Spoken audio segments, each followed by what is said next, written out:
illa wa antum muslimun. Wa qala fi ayatil ukhra ya ayyuhalladzina amanu kutiba alaikumus syiyam kama kutiba alal ladzina min qablikum la'allakum tattaqun. Wa qala Rasulullah sallallahu alaihi wasallam man shoma Ramadan imanan wa ihtisaban ghufira lahu ma taqaddama min dhanbi. Amma ba'du, para jamaah salat Isya lan tarawih Masjid Al-Ikhlas yang dimuliakan oleh Allah Subhanahu wa taala. Puji syukur kehadirat Allah Subhanahu wa taala karena nikmat-nikmatnya sehingga kita semuanya masih bisa menjalankan aktivitas beban syariat yang telah diwardukan kepada kita semuanya. Lebih-lebih kenikmatan yang sangat besar ini perlu kita jaga, karena Allah Subhanahu wa taala sudah mengingatkan kepada kita semuanya, wala tamutunna illa wa antum muslimun. Jangan sekali-kali kalian meninggal dunia melainkan dalam keadaan beragama Islam. Salawat salam kita haturkan kepada uswah hasanah kita, suri tauladan kita, Nabiullah Muhammad sallallahu alaihi wasallam, yang mana berkat dakwah beliau sehingga kita mengenal akan hakikat Islam, dan berkat perjuangan beliau kita bisa membedakan antara yang hak dan yang batil. Para jamaah yang dimuliakan Allah Subhanahu wa taala, tak terasa kita telah menjalankan ibadah puasa sudah memasuki hari yang ke-14, yang mana mari kita lebih meningkatkan ketakwaan kita kepada Allah Subhanahu wa taala, dikarenakan amalan-amalan yang kita bangun sejak awal Ramadan mungkin belum kita maksimalkan. Masih ada beberapa pekan lagi atau beberapa hari lagi, sehingga harus kita tingkatkan lagi ketakwaan kita kepada Allah Subhanahu wa taala, sehingga pada saat penghujung akhir Ramadan kita benar-benar mendapatkan titel yang sebagaimana Allah Subhanahu wa taala siapkan bagi orang yang menjalankan puasa, la'allakum tattaqun. Yang dulu sebelum puasa ya suka bermaksiat, waktunya puasa menjalankan puasa, lepas selesai dari menjalankan puasa amalan-amalan itu ditinggalkannya, dikarenakan apa? Sudah mendapatkan titel dari Allah Subhanahu wa taala orang yang muttaqin. Para jamaah yang dimuliakan Allah Subhanahu wa taala, pada kesempatan yang berbahagia ini saya mau menyampaikan hakikat ciri-ciri orang mukmin. Kita oleh Allah Subhanahu wa taala sudah dipanggil ya ayyuhalladzina amanu, hai orang-orang yang beriman. Karena yang mau menjalankan syariat Islam itu hanya orang yang beriman kepada Allah Subhanahu wa taala. Apa sih ciri-ciri orang mukmin itu? Di dalam surat Al-Anfal disebutkan, a'udzubillahi minasyaitonirrajim, bismillahirrahmanirrahim, innamal mu'minuna alladzina idza dzukirallahu wajilat qulubuhum. Ciri yang pertama orang mukmin itu adalah idza dzukirallahu wajilat qulubuhum. Jika mereka diingatkan akan Allah Subhanahu wa taala, bergetarlah hatinya. Karena apa?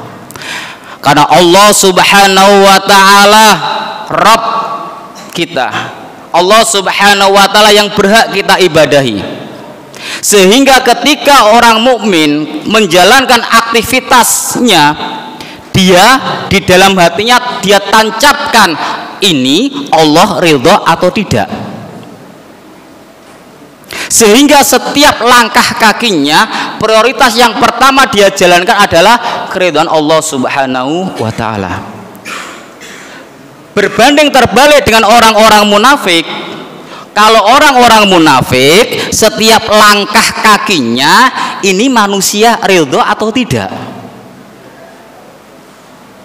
Para jamaah yang dimuliakan Allah Subhanahu wa taala. Di dalam diri kita ada segumpal daging, kata Rasulullah. Ya. Satu daging ini tetapi bisa merasakan berjuta-juta rasa. Tapi bagi orang yang beriman, prioritas rasa yang dia kedepankan adalah cinta kepada Allah Subhanahu wa taala.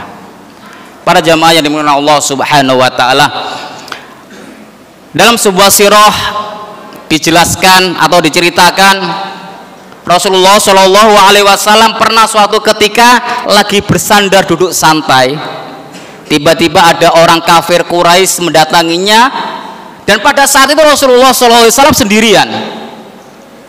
Apa yang terjadi? Melihat Rasulullah SAW dalam keadaan sendirian, wah kebetulan kalau bahasa kita, tak parana nih ini orang.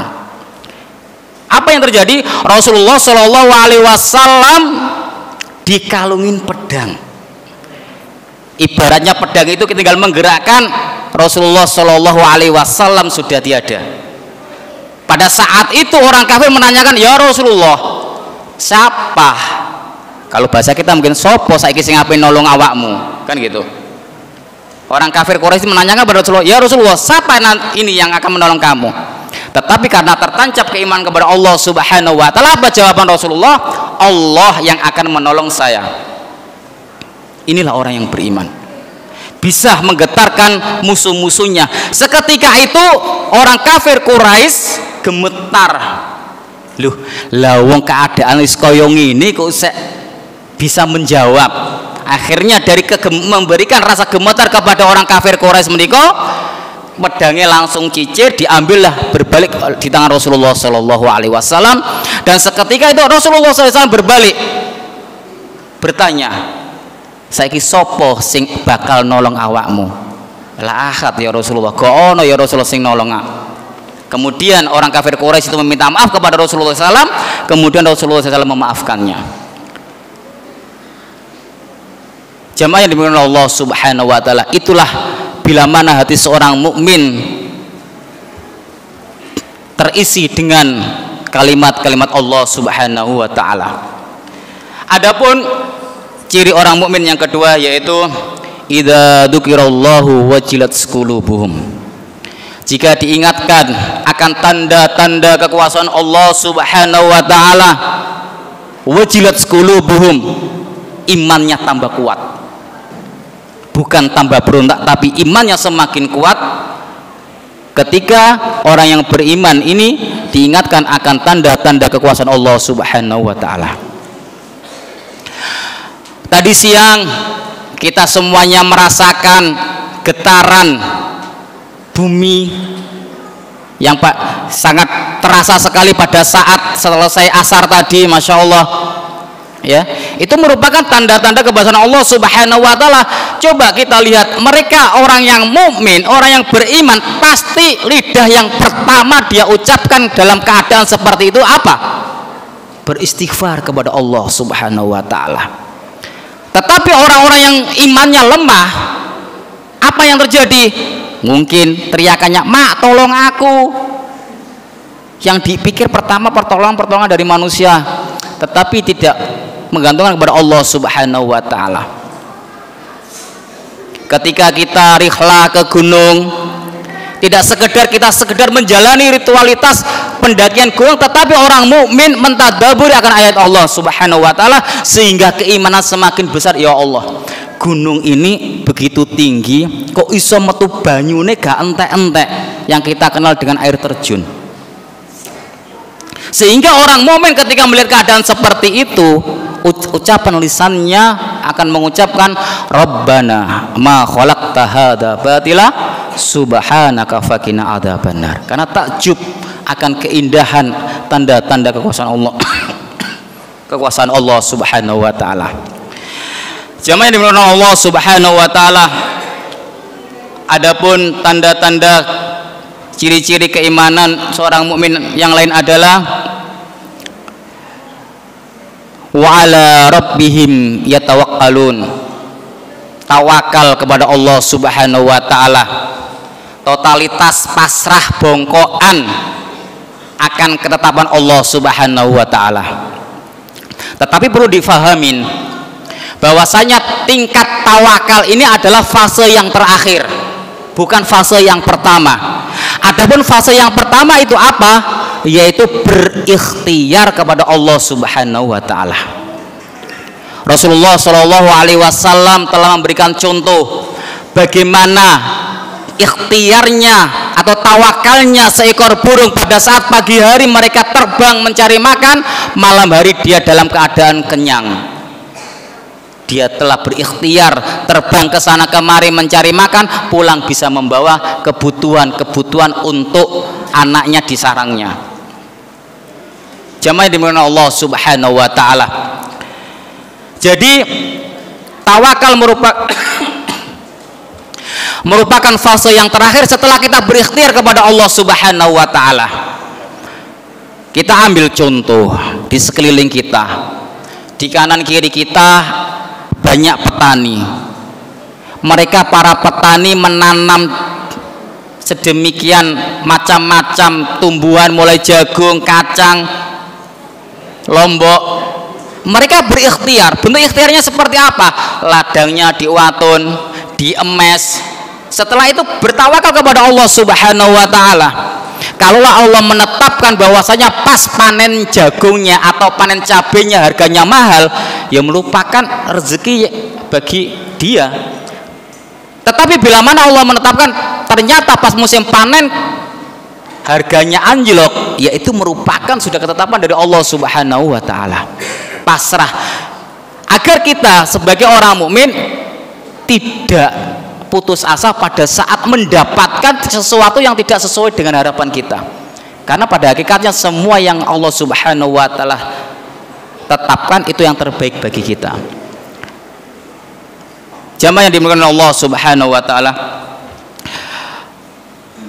Nomor selanjutnya yaitu nomor 4, ciri orang mukmin adalah alladzina yuqimunas shalah, mendirikan sholat ketika ada panggilan adzan. Prioritas yang pertama memenuhi panggilan Allah Subhanahu wa taala. Allah Subhanahu wa taala menetapkan dalam syariat ini adalah diantaranya adalah sholat, dan sholat ini merupakan imaduddin, tiang agama. Barang siapa yang tidak mau menjalankan syariat Islam yaitu sholat ini, faqad hadamaddin, maka dia telah meruntuhkan agamanya. Maka daripada itu, sehingga orang yang telah menjalankan sholatnya, dia akan bisa terhindar atau menghindari al-fakhsya'i wal munkar. Sebagaimana sebagaimana Allah Subhanahu wa taala firmankan, innas sholata tanha anil fakhsya'i wal munkar. Kalau hubungan antara fakhsya'i wal munkar, fakhsya itu antara kemaksiatan wadil ke bawah, dan kemaksiatan kemungkaran wal munkar itu wadil ke atas. Maksudnya apa? Berkaitan dengan fakhsya itu masalah hawa nafsu. Masalah kemungkaran yaitu kerakusan dan ketamakan sifat manusia. Maka daripada itu, ketika orang mukmin bisa menjalankan sholat, ya, maka dia akan bisa menghindar dari sifat fakhsya'i wal munkar. Karena apa? Karena pada saat menjalankan sholat bukan sekedar sholat istifa'us syurut, ngor meluk grudak-gruduk. Dia menjalankan sholat tahu syarat syahnya sholat itu seperti apa, rukun sahnya sholat itu seperti apa, sehingga sholatnya ini bisa tumakninah, dan keluar dari musolah atau masjid dia bisa menjaga dirinya terhindar dari fakhsya'i wal munkar. Adapun yang nomor 5 yang terakhir, ciri-ciri orang yang mukmin adalah wa mimma razaqnahum yunfiqun, dan dari harta yang telah Allah berikan kepada mereka yunfikun, mereka infakkan di jalan Allah Subhanahu wa taala. Para jamaah yang dimuliakan Allah Subhanahu wa taala, lebih-lebih ini di bulan Ramadan, mari kita fastabil khairat, berlomba-lomba di dalam berinfak di jalan Allah Subhanahu wa taala sesuai dengan kemampuan keluarga masing-masing. Pada saat ini kita juga mendapatkan setiap rumah pasti selalu dalam hari-hari ini ada tamu yang namanya tugas pengedar amplop. Ya, lebih baiknya diterima walaupun bisa ngisinya cuman 5.000. Hitung-hitung fotokopine ganti fotokopine. Para jamaah yang dimuliakan Allah Subhanahu wa taala. Jadi mereka orang-orang mukmin yang sudah bisa menjalankan sifat-sifat yang disebut oleh Allah Subhanahu wa taala ini, maka kata Allah Subhanahu wa taala, ulaika humul mu'minuna haqqan. Iku wong sing mukmin tenanan wis niku. Terus Allah Subhanahu wa taala. Para jamaah yang dimuliakan Allah Subhanahu wa taala, demikian yang dapat saya sampaikan, kurang lebihnya mohon maaf. Akhirul kalam, wabillahi taufik wal hidayah wa ridha wal inayah. Wassalamualaikum warahmatullahi wabarakatuh.